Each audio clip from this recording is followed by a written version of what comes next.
Good evening, Emergency Encounters. Doc and I decided to start the road trip series back up again that Jess and I were talking about. And we had done a series of towns where we go into the history, the fun stuff to do, and the hauntings and legends of the town. And so Doc, being new to the road trip series, he picked Duluth, Minnesota. I have not. It was a random shot on the map, and Duluth. I have purchased some. Here's a shameless ad for the Duluth clothing, but I have bought some of their underwear before, and we'll have to admit that they are very comfortable. But anyway, no, I have not ever been there before. Okay. And yeah, Jess just sent us a text that she's busy this evening. So we're going to go ahead and continue on, and she's out having fun. So we thought, okay, so Jess normally covers the history, but I'll go ahead and take that for tonight. And the history of Duluth is kind of interesting. I know I'm going to slaughter some of these names, guys, because there's Native American names and some French names. But okay, so the Anishinaabe, I think that's how you say it, Anishinaabe and Dakota tribes were the first known inhabitants of this western Lake Superior region. And it wasn't until around 1650 or so that there was a Pierre Esprit Radisson of France began exploring the name. And he apparently, Duluth came about the name like in 1856. And it's the name that recognizes another Frenchman that I cannot say, but it's like Duluth, Sierra Sieur, Sierra de Lut. And yeah, so basically these guys were fur traders. And that, Minnesota, if you've been up there in the wilds, oh my goodness, it's a lot of, there's wolves, and there's probably, I would imagine, mink, and there's otter, there's all kinds of critters that they're trapping up there, right? And so they run trap lines, and they still do it up there. Nice. But it really kind of didn't take off real fast. And I can't imagine why. It's like 40 below, 50 below in the winter. I mean, go figure. But same can be said of our neighbor, Montana. It had a kind of a shaky start, and a lot of this information comes from their Chamber of Commerce website. But in 1857, they had an economic crash, and then, like so many towns, they had scarlet fever epidemic. Oh, that was just wiping people out, and it's so hard. They have a lot of resources there, so they have a lot of mining in copper. They have iron, and then they have a huge lumber industry there. And that kind of helped solidify the town as being a town. But it's hard in these places like this, So there was a financier that came up, and his name was Jay Cook. And he was part of the Lake Superior, Mississippi Railroad. And so once they brought the railroad into Duluth and made it a terminus there, then that's when the town finally started growing. And that we see that a lot. Yeah. Railroad usually does bring business and livelihood to towns. They do have the railroad museum there at Lake Superior in Duluth. So. Oh, cool. Yeah. I know in Texas it was you can count every 30 miles is another town, because it was a railroad stop and a DQ. So in Texas, every town has a DQ and a rail stop. And so, all right. So in 1871, they dug a canal so that ships could easily enter the harbor there off the lake. And then in the 1900s, apparently Duluth handled more tons yearly than New York City. Wow. That's pretty impressive. Absolutely. Yeah. And they had a ferry that would take people point to point on the lake. And Duluth was one of the stops. And then they had this really heavy duty gondola that they could put gear in and transport it. So they had it going on. The ferry bridge apparently was really unique, and it was assembled in France and then brought over. That's pretty cool. Yeah, absolutely. Yeah. There's a channel, the St. Lawrence Seaway, which is a 114-mile channel between Montreal and Ogdensburg, New York. And that was like 1959. And Duluth was kind of prime and ready for that channel to open because they had all these goods coming and going. And so with the addition of the bridge, with this big canal and this big channel, now ocean-going vessels could come all the way into Duluth. Wow. Yeah, so it's 2,342 miles from the Atlantic, but Duluth is considered the biggest inland harbor in the world. That is amazing. Yeah. That is amazing. So this bridge, this aerial lift bridge that they installed, it rises to 138 feet in 55 seconds. Dear Lord. Just straight up. That's crazy. Yeah. So now it's, there's the warehouse district, there's the downtown district, there's all these districts in Duluth, and there's a lot of shopping and a lot of venues and lots of restaurants, and it seems to be really busy. You have the harbor district, and so it in the 1970s so a lot of the industrial companies closed, and we saw that all over the country, right? Pennsylvania got hit because there was a big steel plant in Duluth. It got hit and it closed in 1971. So there was a lot of problems with unemployment. We saw that everywhere in the US. But the town or city actually recovered. And I think that's pretty cool. A lot of these towns didn't really recover well, and Duluth is one of them that did. They really worked hard to overcome the fact that some of these businesses shut down. I know that according to one of the websites here, they did have a role in Prohibition, which they had it become a hotspot for the rum runners. So I'm pretty sure that had a little to do with some income coming into Duluth there, being a key player from bringing in Canadian liquor through there. So yeah. Yeah, definitely. Minnesota is a pretty neat place. I've been up there in the middle of winter, and it's crazy. So they say that the average temperature up here at Duluth is like the minimum is -1 degree. They're lying. I have been up there. And I've been up there in like 40, 50 mile an hour ones, and it was 40 below. Wow. It is, and I'm going to totally give away my geography here. Is it close to Idaho or Ohio? Ohio. Minnesota. No, you have Ohio. Then I think you have Minnesota, Wisconsin, Ohio. I think Minnesota is more geographically center in the U.S., but it's right on the Canadian border. It's right at the top. So you have the Dakotas, and then I think you go into Minnesota. Maybe I'm blowing my geography, but then I think you have Wisconsin, because we went into Wisconsin to go get cheese, of course, cheese factories. And we were skiing. We were cross country skiing up there, and there like wolf prints everywhere, and you could hear the wolves, and it's kind of crazy. It's cross country skiing everywhere up there, and I suck at that, so I'm not very good at cross country. I'm not very. I grew up around Lake Tahoe and didn't ski, so that tells you something. I was not into it.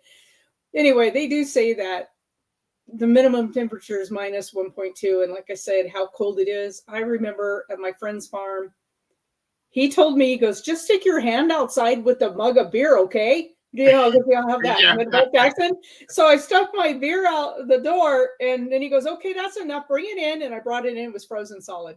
Oh, wow. Just in seconds. My beer was frozen solid. I'm like, you got to be kidding me. It's so cold up there. So I don't know where they get these stats, but they're lying, because it's way colder than that. Maybe they're not counting the wind chill factor. Well, yeah, and so that's the thing with Duluth, right? Is it has that wind chill effect, or the wind. Where'd you go, Doc?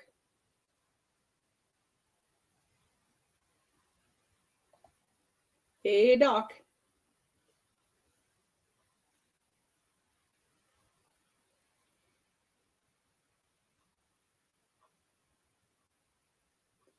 Hey, Doc.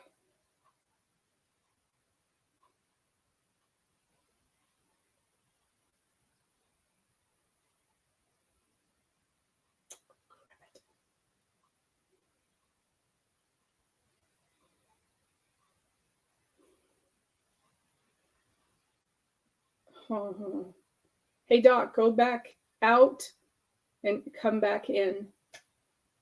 There we go. Oh, okay. I was just sending you a message. That was odd. I got kicked off for some reason. I don't have your video though. I don't see you. It shows it on. There we go. There we go. Okay. Okay. That's okay. Lights on now. Good. Okay. Yeah, one of the things that Duluth is kind of famous for is the lake effect snow up there. So they, the climate, the currents, the air currents up there hit those Great Lakes and carry all that moisture, and it gets cold and windy and snowy.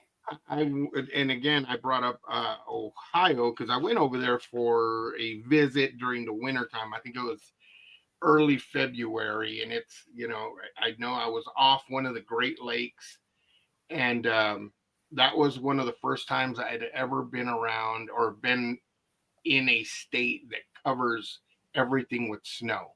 That was before my Idaho exit to Idaho, but it really baffled me because I didn't have no clue on how everything can die during the winter and then come back during spring. And I didn't understand, and I couldn't fathom how humans can live like in that kind of weather.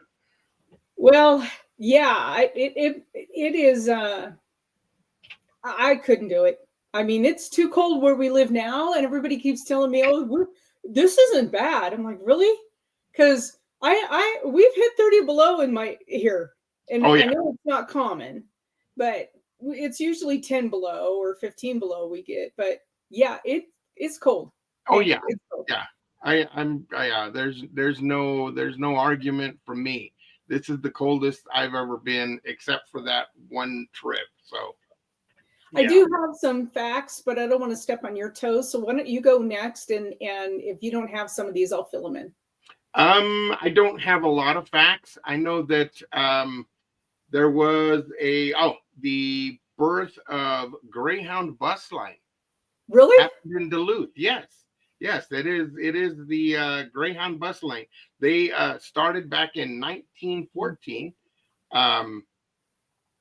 Really odd. I never knew that, but yeah, it started in Duluth. How far have you taken a Greyhound?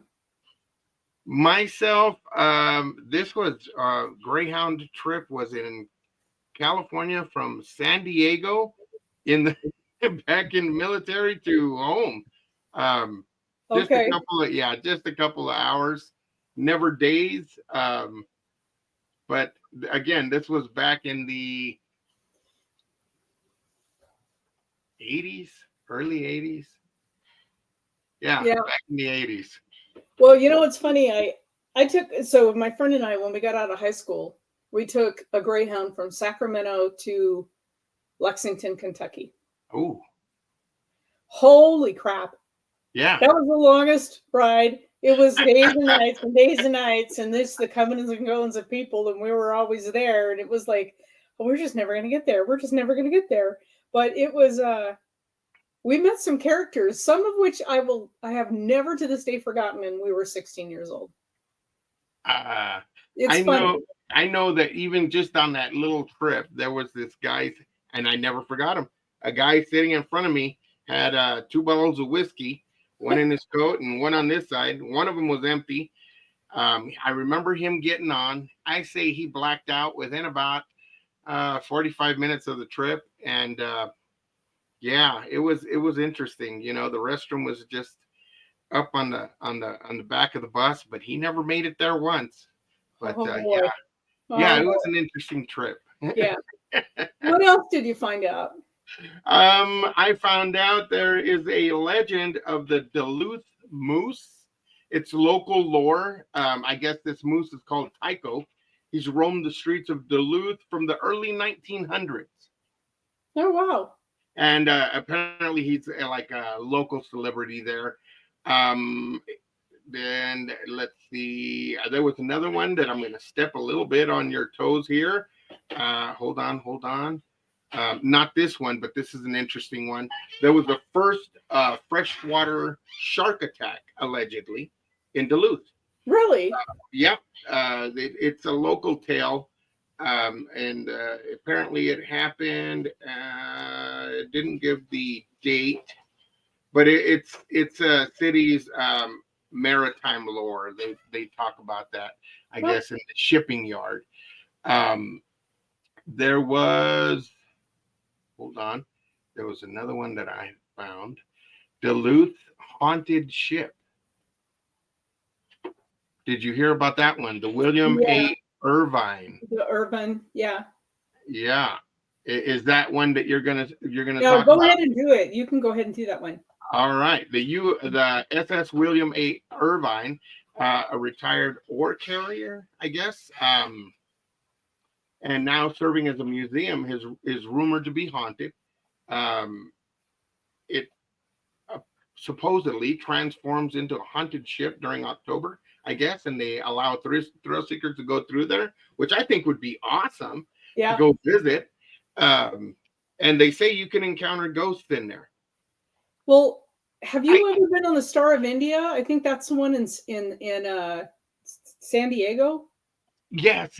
I've never been in it. I've taken off from cruises right next to, is it in the Queen Mary? The Queen Mary is the one. Well, the Queen Mary is in Long Beach, but this one, the Star of India, I think it's called, is in San Diego. I have not seen that one. Yeah. We have? I guess we have. The boss. I see her in the background, David. Oh, there she is. Okay, so what else have you got, David? Let's see. Duluth. Oh, it's I did not know this at all. I just ran across it. The Duluth model. It's a pioneer in the domestic violence prevention. Wow. I guess they take an innovative approach to addressing domestic violence, and it has been adopted worldwide. Well, that's something. Yeah, that is something else. I've never heard about it. I've worked with anger management and other domestic violence classes, but I guess it focuses on community collaboration. And it has been influential in changing how societies respond to domestic violence. That is interesting. That is something I'd like to look into. Definitely. So one of the things that's it's the America's first indoor mall was there. Really? Yeah.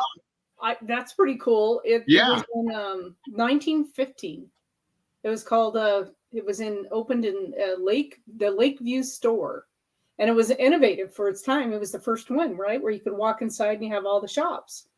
How cool. I know. And how about this? The birthplace of Bob Dylan. Oh, that is super cool right there. Yeah. Yeah. Wait, since we're talking about things of Duluth, they also have the largest rubber duck. The largest rubber duck? Absolutely. They have the largest rubber duck. It's as tall as ships. It's 6 stories tall. This giant duck. They even have a festival for it. That's awesome. Yeah, it is. It's one of their attractions they're known for. Okay. First freshwater aquarium. Oh. So, yep. The The Great Lakes Aquarium opened in 2000. So that was yeah, I guess so, because the Monterey Bay and the Steinhardt, I've been to those, but they're saltwater. So this was the first freshwater aquarium. That would be an interesting thing to go look at. I've been Yeah. to saltwater aquariums, but Yeah. freshwater, it would be like, what do they have? Bass, and I guess they would have Well, have you been to the Steinhardt in San Francisco? I have not. I have not. That one is so cool. But I remember they had an octopus that would break out of his tank every night, and then he'd break into other tanks and then go eat the fish, and then he'd go back to his tank. And they couldn't figure out what was going on. This was long before indoor cameras and stuff, right? So they couldn't figure out what was going on, and they had a security guard finally staked it out one night and saw him doing it. Oh man, yeah, I've read about that one. Yeah, that is awesome. Okay, let's see.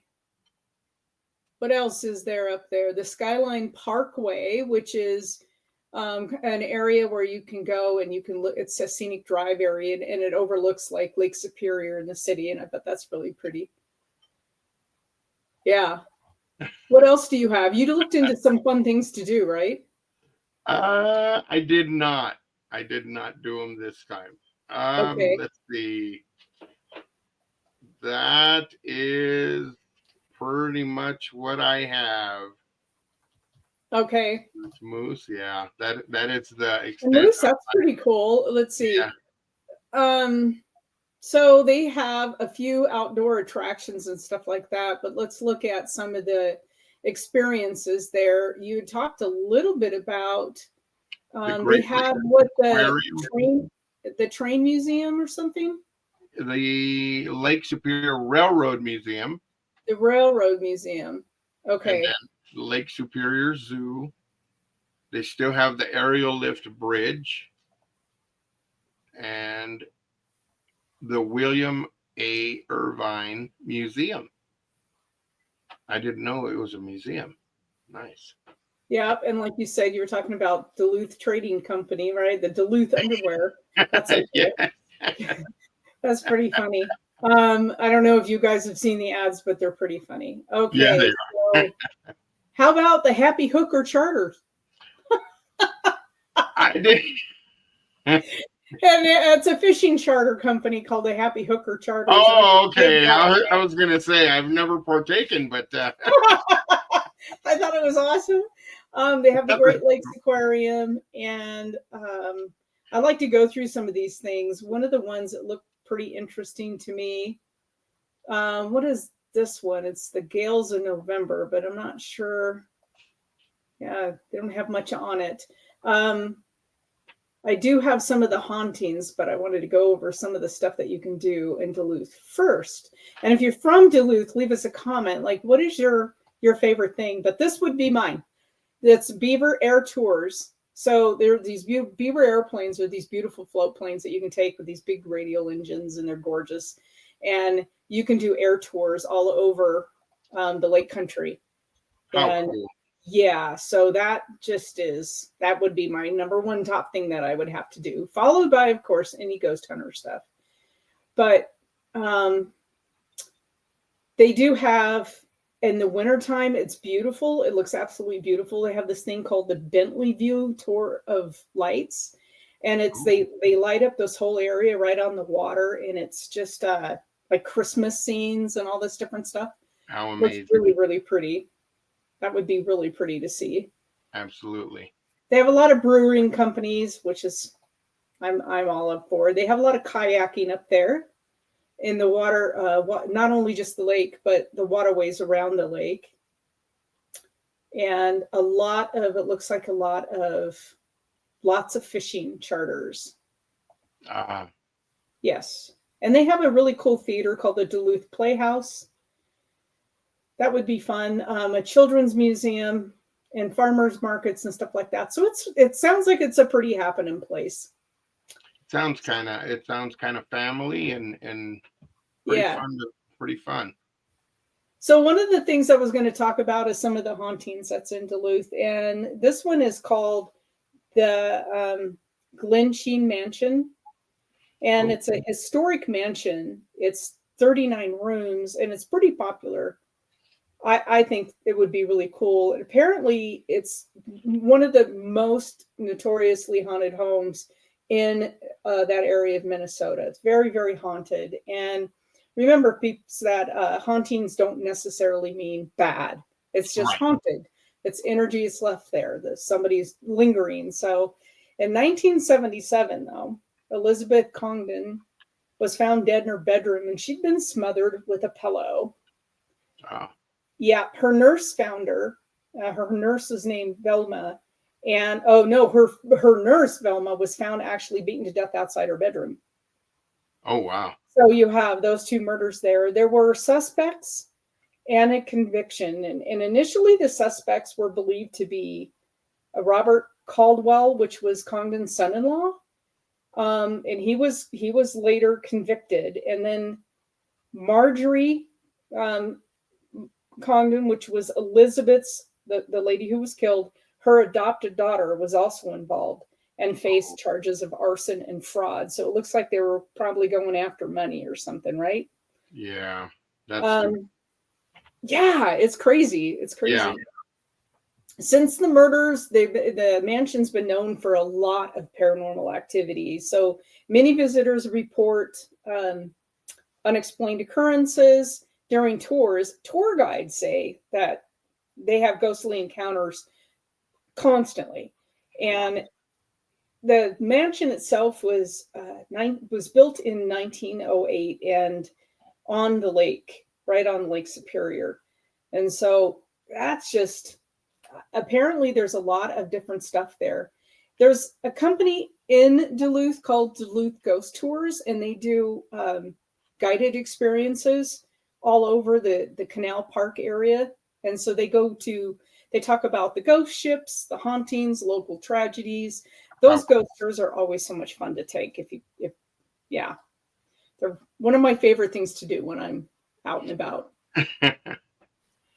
Did you get to see what is it? I'm going to butcher this word. Nope. Ming. Sanatorium, not sanitarium. Forgive me for that one. The Nope Ming Sanatorium, apparently. No, that didn't come up. This one is located on the outskirts of Duluth. It's a former tuberculosis. I don't have the camera. You're gonna get caught in camera. Okay. It is a former tuberculosis sanitarium that is rumored to be haunted by the spirits of the former patients. Those things are always those places are always really haunted. They really are, because in all honesty, I mean, how can you really can't differentiate between actually being possessed by whatever evil or spirit, or it being a mental health disorder, a true mental health disorder. Right. I mean, exactly. Don't quote me on that being a behavioral health professional, but yeah. There's a place called the Rathskeller, and it's ranked one of Minnesota's top whiskey bars, which would be one of my favorite places to go. I love whiskey. That would be cool. Yeah, it's located in the basement of Duluth's 1889 City Hall. And so it was once a holding cell for the municipal court, which is one floor above, and it also served as a coal furnace room during the time that it was part of the city government center, the building. So they had, I guess in 1889, Duluth had a lot of jails, and they were spread all over the city. They didn't have like one large jail system. And because of this, the prisoners were taken from the old jails, like from City Hall, for their day in court, and then they would wait in makeshift these holding cells in that basement. So now there's this whiskey bar in there, and I looked at pictures of it, and it's totally cool. It's all stone walls, and everything is totally cool, and it's got tables and seating in there now. And there's rumors that it was probably a speakeasy at one time, which I wouldn't doubt. And that would fit in with the rum runners and Yep. Yep. So the name Rathskeller comes from the German word Ratskeller, which is defined as a tavern or restaurant located in the basement of a city hall. Wow. So it's a German word that describes what it is. And the bar opened in 2012. And it originally opened with just the dirt floor that the basement had, but since then they've made it. Yeah, They've upscaled it, you know. I was able to pull up a picture of it. You are right. It's pretty is cool, isn't it? absolutely amazing. Yeah. Yeah, so there's been a lot of ghosts seen in there. There's a lot of apparitions, sightings down there. I don't know if it was old prisoners or people who worked in the courthouse, but it's pretty cool that they've had all these sightings down there. That is cool. And then another haunted area of Duluth is the Inger Tower. And it's a 5-story stone observation tower in Inger Park. It's on the west side of Duluth. And it used to be known as Grand Mountain. So you can go up to the top of the tower and view all over that whole area. And I bet that's really pretty. But visitors in the park report seeing a man on the 5th floor of the tower. But when they go up, then, you know, they'll go upstairs. There's no one there. And you have to, it's not like he has anywhere to go. Right. That is cool. And there was another sanatorium that I'm not sure if it's the same one you talked about. I found this one called the Oppenheim. And it was also a former TB hospital. It could be exact the same one that you talked about. I'm not sure. Or maybe they had two. This one, the one that I talked about, the Nopiming, is the former tuberculosis sanatorium. Yeah, this was too. So I don't know if it was the same place with two different names. I don't know. It's been the site of a lot of hauntings. And then the Duluth Depot. That depot has had a ton of apparition sightings, paranormal activity going on. There was, so many train lines that came in there. I guess they served seven major train lines. So thousands of passengers were coming and going constantly. And people have recorded like hazy silhouettes and orbs moving about. And then there's a frequent sighting of a little girl that's dressed in all white. And somebody's actually gotten photographic evidence of her, although I didn't find it online. She was spotted in the background of a wedding photo, apparently. Oh, neat. Yes. Oh, awesome. Yes. And there were no apparent children at that wedding, so they can't explain why this child was in this picture. So that's pretty cool. Yeah. Yeah, so Duluth sounds like a pretty neat place to visit. If you grew up there, if you've lived there, drop us a line and let us know what was your favorite activity and where's your favorite paranormal place. Because yeah, I'm all about the paranormal stuff. Cool. Yeah, absolutely. Speaking of paranormal stuff, last night I had a visitor.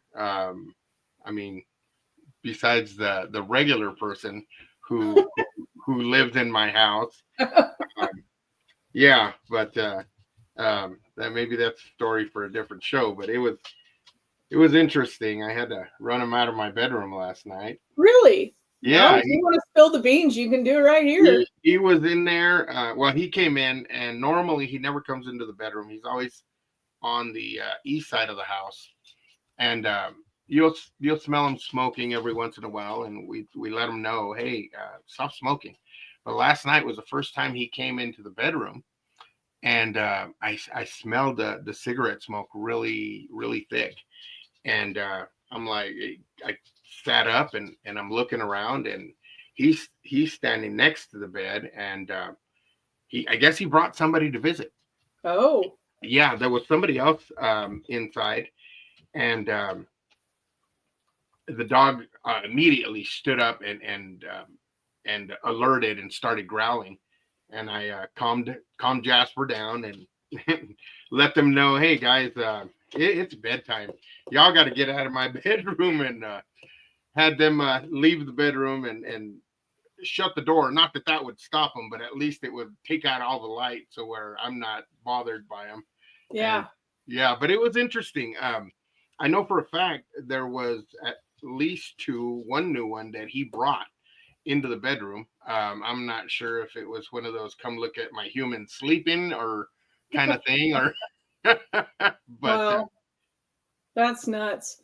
yeah. Well, yeah, I mean, it's crazy. And for those of you who don't know, Doc and his wonderful other half there, Mrs. Doc, they're going to take over the Magic Valley Paranormal, which is kind of an offshoot of Pocatello Paranormal, which is our team. And they're going to step into those shoes and take over the MVP reigns out in the Twin Falls area, Magic Valley area of Idaho. And we're excited to collaborate with them and let them take off and use that name and take it and run with it. And I think they're going to do great things.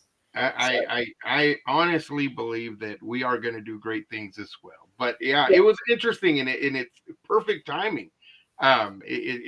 It seems to be a little more active, more and I may be wrong, but it appears there's a lot more communication that's trying to take place. Yeah. So yeah. Well, really cool. And just a shout out for the paranormal class. It starts again on September 12th. The mailer should be out. Spots are limited, 15 seats. That's it. Once they're full, you have to wait a whole nother year to take the class. It's at ISU in Pocatello. That's where Doc and I met, and his other half back there. So we met there at the class and have become friends ever since. And we have a great time in that class. It's all about the paranormal, how to use some of your gifts, what all those gifts are, how do you describe them, how you use them on an investigation, and we wrap up with an investigation on the campus in Pocatello. If you've never heard of this class or are interested, or even like me that was dragged into it by their wives because she was interested in it, and I ended up opening up because of the gifts that I was born with, which I used to call curses back in the day. But I can say that Colleen and her team are amazing instructors. If you have any questions at all about the paranormal or anything about gifts, highly recommend. I know that we only took in the class one time, but you can assure Colleen that we more than likely will be attending another class with you just to take it and just to be part of it, because the camaraderie, the stuff you're going to learn is amazing. You cannot pick this up anywhere else. This is real life experience talked and taught by people in the field who are doing it. So highly recommended. A+ for the class. Hey, anybody interested is highly recommended. This is, you cannot go wrong. Well, thank you for the shout out. And with that, we're going to go ahead and call it an evening, and we'll be back next week with another location on the road trip. Thanks, everybody. Right. Have a good night. Peace.